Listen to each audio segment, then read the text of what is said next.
नमस्कार दोस्तों, जैसा कि पिछली वीडियो में हम लोग देखे कि किस प्रकार फिरोज शाह तुगलक ने अपना शासन कार्य किया। उसके मृत्यु के पश्चात फिरोज शाह तुगलक के उत्तराधिकारी काफ़ी अयोग्य सिद्ध हुए और रही सही कसर तैमूर के आक्रमण ने पूरी कर दी और दिल्ली सल्तनत से तुगलक वंश का अंत हो गया।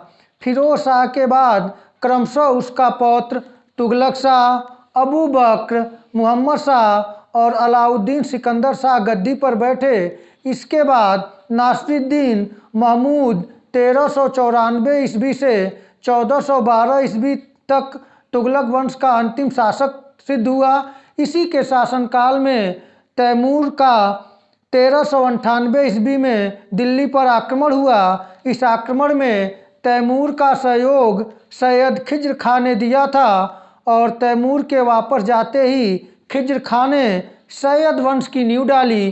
तो आज हम लोग सैयद वंश के विषय में पढ़ेंगे। सैयद वंश 1414 ईस्वी से 1451 ईस्वी तक रहा और इसमें मुख्यतः 4 शासकों ने शासन किया, जिसमें एक था खिज्र खां जो 1414 ईस्वी से 1421 ईस्वी तक शासन किया। उसके पश्चात मुबारक शाह जो 1421 से 1434 ईस्वी तक शासन किया और इसके पश्चात 2 और शासकों ने शासन किया, जिसमें 1434 से 1445 ईस्वी तक मोहम्मद शाह और 1445 ईस्वी से 1451 ईस्वी तक आलम शाह। अब हम खिज्र खां पे विचार करेंगे। खिज्र खां जो कि 1398 ईस्वी में जब दिल्ली सल्तनत पर आक्रमण हुआ तैमूर का, तो उसका भरपूर सहयोग दिया था। इसलिए तैमूर वापस जाते समय खिज्र खां को लाहौर, मुल्तान और दीपालपुर का सूबेदार नियुक्त कर दिया था और इसकी सूबेदारी दे दी गई थी खिज्र खां को और खिज्र खां सूबेदार के पद पर रहा और वह सिर्फ रैयत आला की उपाधि धारण करके ही खुश रहा। वह कभी भी अपने को सुल्तान घोषित नहीं किया।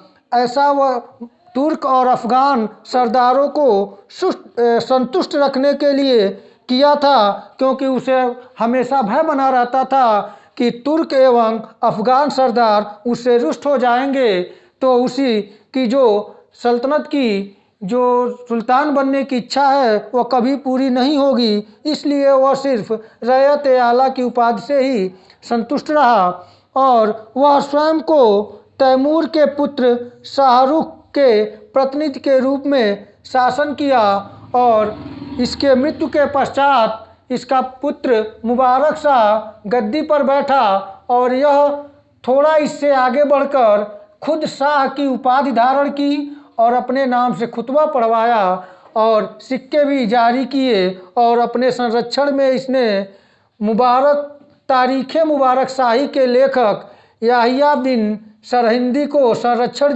दिया। यह सैयद वंश का मात्र एक महत्वपूर्ण शासक है जिसने अपने नाम के आगे शाह की उपाधि धारण की, खुतबा भी पढ़वाया और सिक्के भी जारी किए और अपने संरक्षण में तारीख़ फिरोज शाही के लेखक याहिया बिन सरहिंदी को संरक्षण दिया।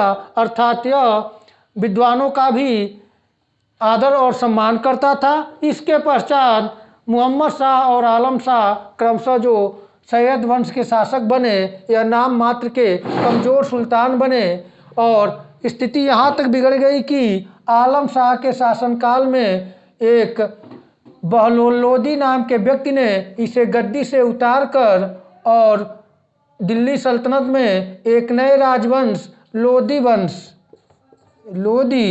वंश की स्थापना किया।